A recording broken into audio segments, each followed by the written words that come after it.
अस्सलाम वालेकुम viewers, info with Anam में खुश आमदीद। Please subscribe my channel, like and share. का मौजू है सच्ची बात। बादशाह का हाथ काट दो।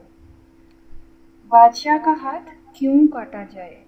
दुनिया का कोई भी खिता हो, मुल्क हो या इलाका हो, जहाँ जुल्म करने वाले को ये डर हो कि मैंने किसी के साथ जिस तरह ज्यादती या जुल्म किया तो मुझे भी इस तरह सजा दी जाएगी। मसलन अगर किसी को ये इल्म हो कि मैंने किसी का माल असबाब चुराया तो मेरा हाथ काट दिया जाएगा, तो वो कभी भी किसी पर जुल्म या ज्यादती ना करेगा।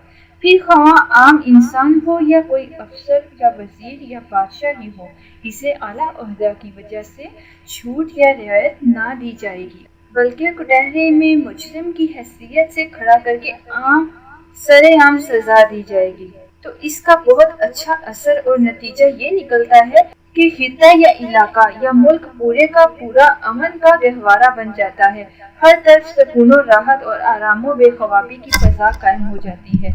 इस किताब में एक बादशाह का एक ऐसा ही वाकया बयान किया गया है, जिसमें एक बादशाह के हाथ काटने का हुक्म दिया जाता है। ये हुक्म क्यों दिया गया, ये आपको इस वीडियो को सुनकर पता चलेगा। बल्कि इस किताब की खूबी ये है जो आपके साथ शेयर करने जा रही हूँ कि इसमें मुतअद्दिद बादशाहों, शहजादों और शहजादियों की सच्ची इबरतनाक और सबक आमूर कहानियाँ बयान की गई हैं। ये बुक मैं आपके साथ वन बाय वन शेयर करूंगी, इसको जरूर सुनते रहिएगा। आप इसे सुने और अपने दामन को नसीहतों और हदायत के ताबनाक मोतियों से भर लें। तारीख के सफ़हात पर माजी में रूनुमा होने वाले इन हकीकी वाक़यात से इबरत पकड़ें और कोई भी ऐसा काम न करें जिससे आपके वालिदैन, बहन, भाई, दोस्त, अहबाब और सबसे अहम ये कि आपका रब करीम और आखिरी नबी रसूल अरबी सल्लल्लाहु अलैहि वसल्लम नाराज ना हो। तो चलते हैं इस किताब की पूरे मौजू की तरफ, जिससे आप समझ सकें कि बादशाह का हाथ क्यों काटा जाए।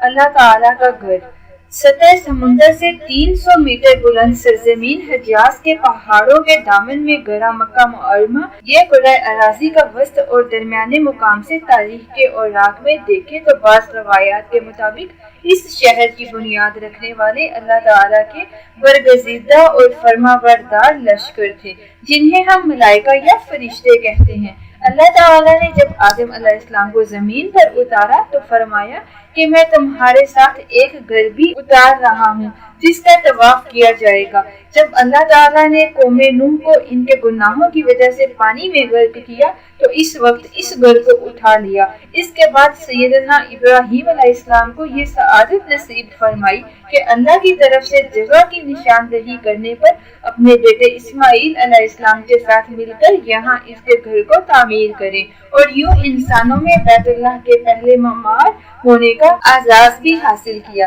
इब्राहीम अलैहिस्सलाम ने जब 5 पहाड़ों के पत्थर से इसके तामीर की, इनका नाम हिरक, सबीर, लुबनान, तूर और जबले खैर है। अल्लाह ताला ने इस पाकीज़ा शहर को अपने घर के लिए मुंतखब फरमाया।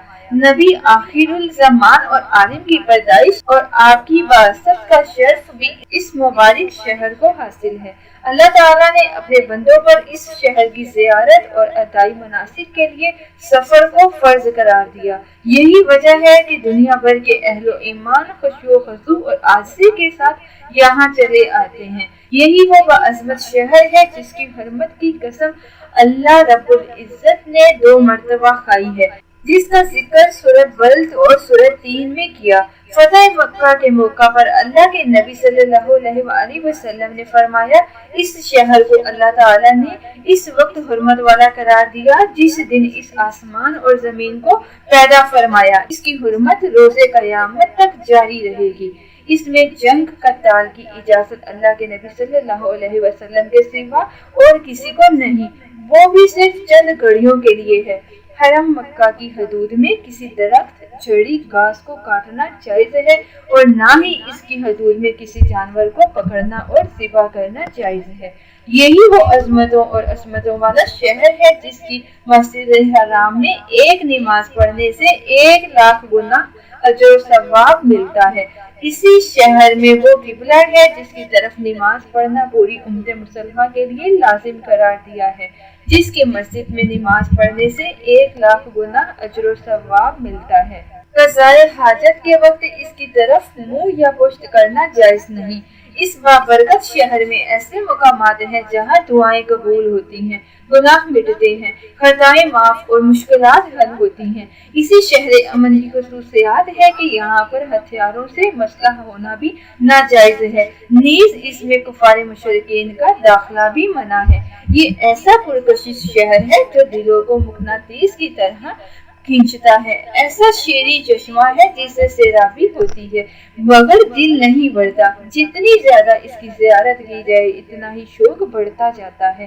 اس شہر میں موجود بیت اللہ کو صرف دیکھنے سے بھی اللہ کی طرف سے رحمتوں کا نزول ہوتا ہے۔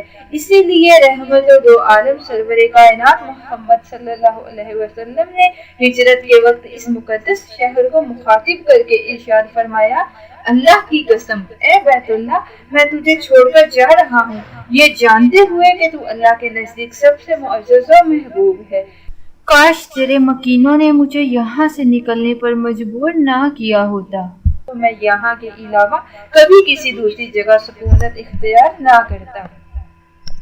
اللہ رب العزت نے اس بابرکت اور عظمتوں والے شہر کی جہاں قسمیں کھائی ہیں اور اس کی حفاظت بھی کی۔